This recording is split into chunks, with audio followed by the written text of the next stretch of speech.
seul geste de toi viendra mon secours.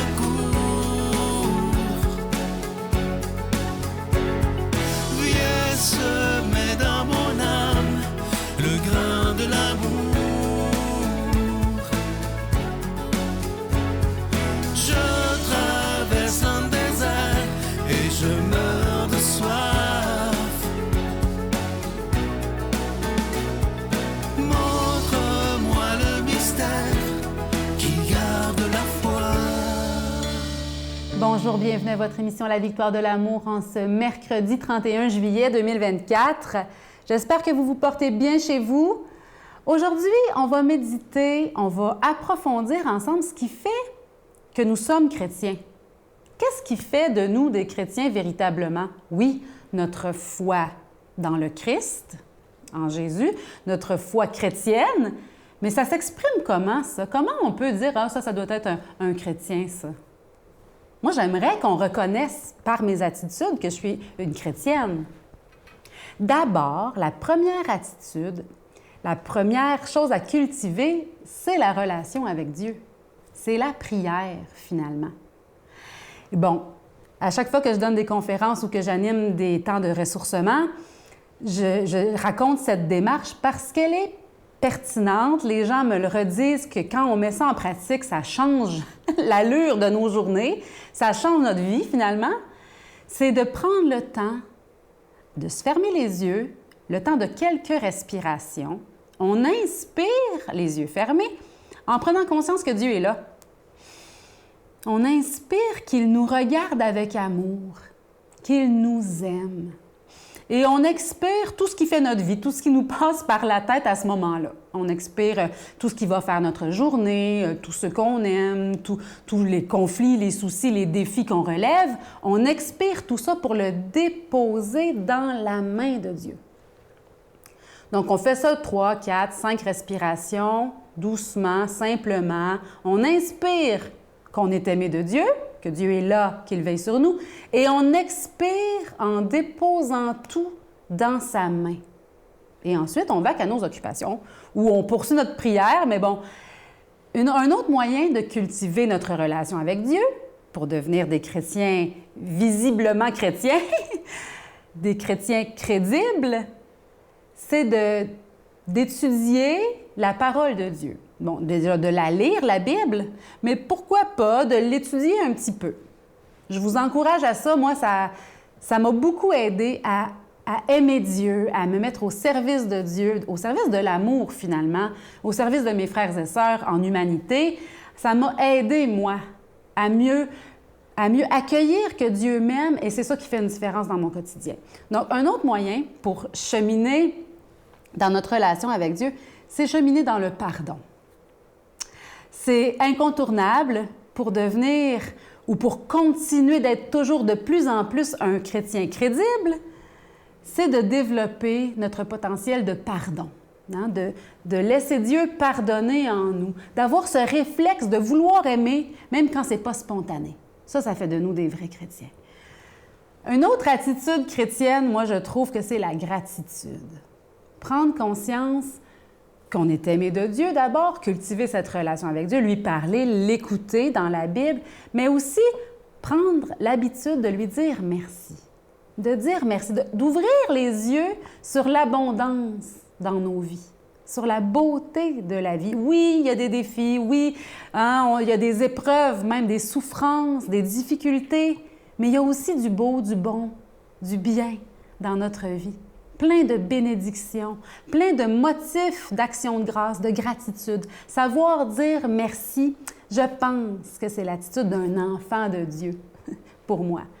Et dernier conseil que je peux vous donner, parce que pour moi, ça fait une différence, c'est le sourire.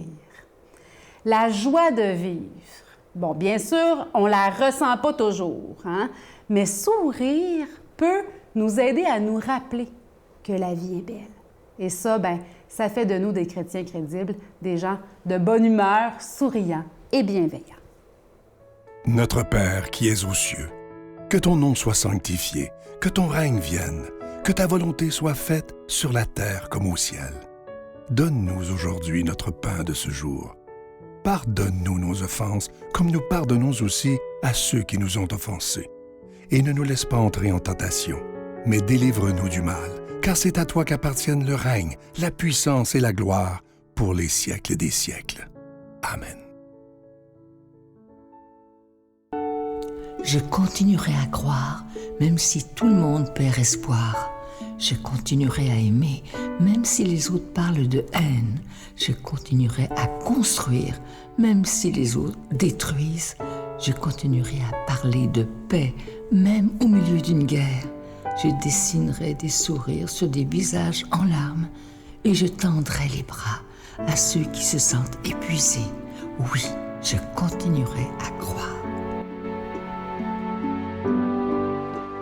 Je suis tellement content de vous parler de ce magnifique cadeau du mois. Je trouve qu'on est chanceux qu'il y ait eu le temps de le faire. Il s'agit d'un livre de quelqu'un qu'on aime tous beaucoup. Il fait les chroniques le jeudi matin. Je dois vous dire qu'il est très, très, très aimé. Et moi aussi, je l'aime beaucoup. D'ailleurs, je les écoute tous, évidemment.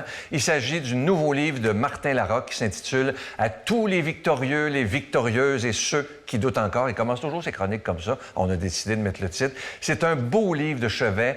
Il y a un peu un résumé des chroniques qu'il a fait. Il a ajouté des choses. Et c'est un livre à laisser traîner parce que c'est facile à comprendre, c'est écrit en gros caractères et avant de se coucher, évidemment, c'est très bien, mais n'importe où. Ce qui est bien de ce livre-là, comme il me l'expliquait, c'est que tu peux l'ouvrir n'importe où et tu vas trouver quelque chose pour toi. Alors, je vous rappelle le titre, « À tous les victorieux, les victorieuses et à tous ceux qui doutent encore ». Je vous rappelle que c'est avec un don de 25 $, et si vous en voulez deux, avec un don de 40 $, je vous donne l'adresse, La Victoire de l'Amour, case postale 120, succursale Boucherville à Boucherville, le J4B 5E6. Je vous la redonne, La Victoire de l'Amour, case postale 120, succursale Boucherville à Boucherville, le J4B 5E6. Également par téléphone, par carte de crédit du lundi au jeudi de 8h à 17h dans le 514-523-4433, 523-4433 ou sans frais le 1-888-811-9291,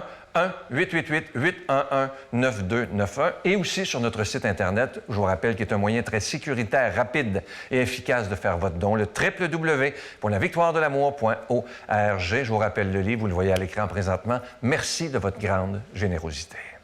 Vous savez quoi? Je l'ai lu et c'est très bon.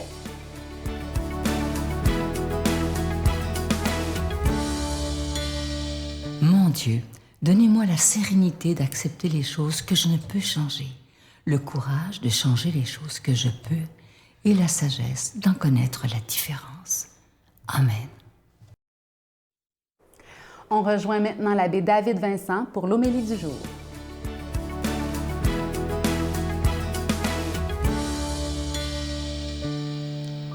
Tout le monde connaît au Québec Fred Pellerin, notre raconteur national, si je pourrais dire, en employant quelques-uns de ses mots. C'est lui qui est capable de, à travers les légendes québécoises, puis même en inventant des récits, de nous faire rêver un petit peu d'une certaine manière.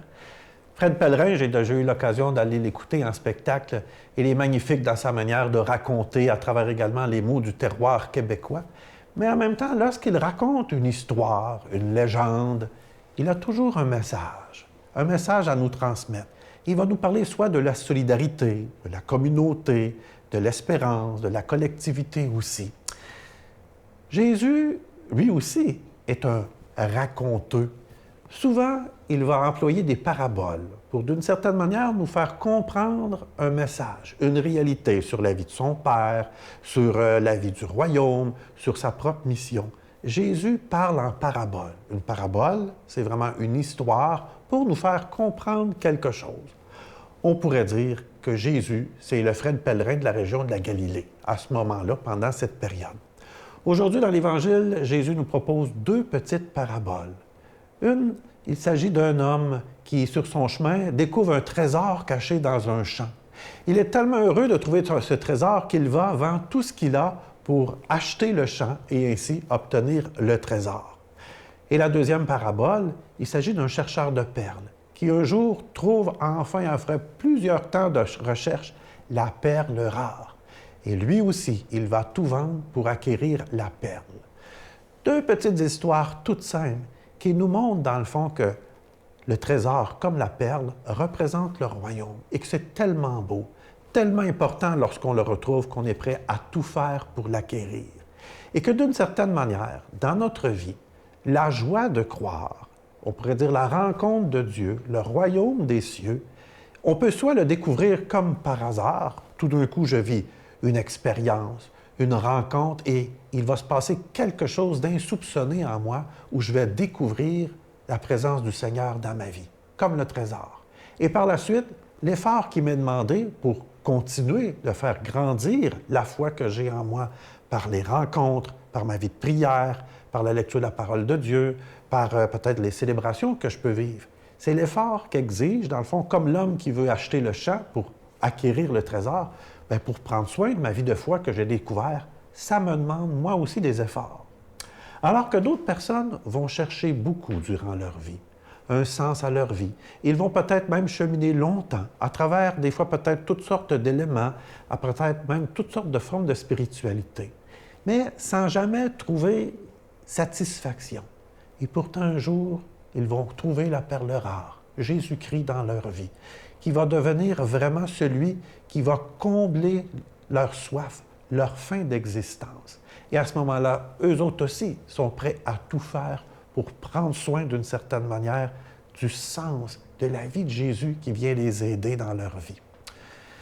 Nous sommes en plein cœur des Olympiques, puis on admire beaucoup, dans le fond, les athlètes qui vont faire des exploits, qui vont gagner des médailles, puis qui vont faire surtout beaucoup d'efforts, beaucoup d'entraînement pour être capables d'atteindre les plus hauts sommets, la première marche du podium.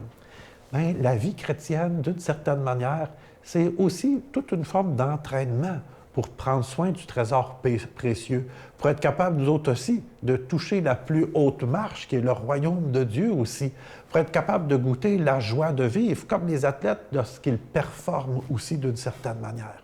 Oui, c'est exigeant. Oui, ça demande des efforts aussi. Oui, d'une certaine manière, comme les personnes qui ont dû tout laisser pour acquérir le trésor, bien nous autres aussi. N'ayons pas peur, dans le fond, de mettre tout ce que l'on peut, toutes nos énergies, pour être capable de laisser une place au Seigneur dans notre vie, pour le laisser nous changer. Une chose est nécessaire, décider, choisir. À partir du moment où je décide que oui, je laisse une place au Seigneur, tout est possible. Mais il faut vraiment que je choisisse. Peut-être pas, ne pas nécessairement surfer sur la vague, mais prendre une option, une décision vraiment de dire, comme l'homme a décidé d'acheter le champ, comme l'autre a décidé d'acquérir la perle, il faut nous autres aussi, à un moment donné, décider de répondre à ce cadeau que nous recevons dans notre vie ou que nous trouvons après une multiple recherche. Aujourd'hui, dans ta prière, d'une certaine manière, refais ta profession de foi et décide d'aimer Jésus. Au nom du Père, du Fils et du Saint-Esprit. Amen. Je vous salue Marie, pleine de grâce. Le Seigneur est avec vous. Vous êtes bénie entre toutes les femmes, et Jésus, le fruit de vos entrailles, est béni. Sainte Marie, Mère de Dieu, priez pour nous pécheurs, maintenant et à l'heure de notre mort. Amen.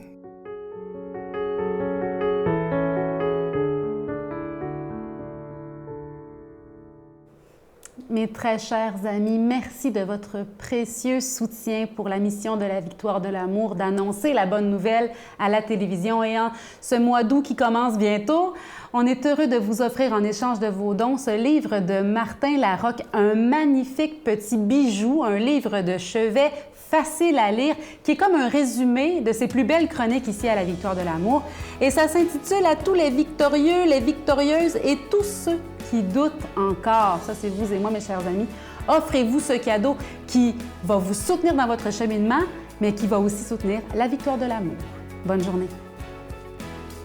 Martin Larocque, victime d'intimidation. Ça a été très difficile, l'école secondaire puis le cégep, parce que j'étais rejet. Tu sais, t'es gros, t'es différent, ou bon, j'étais artiste en plus. Puis... Bravo, monsieur le monde. Chapeau, monsieur le monde. Même quand les gens diront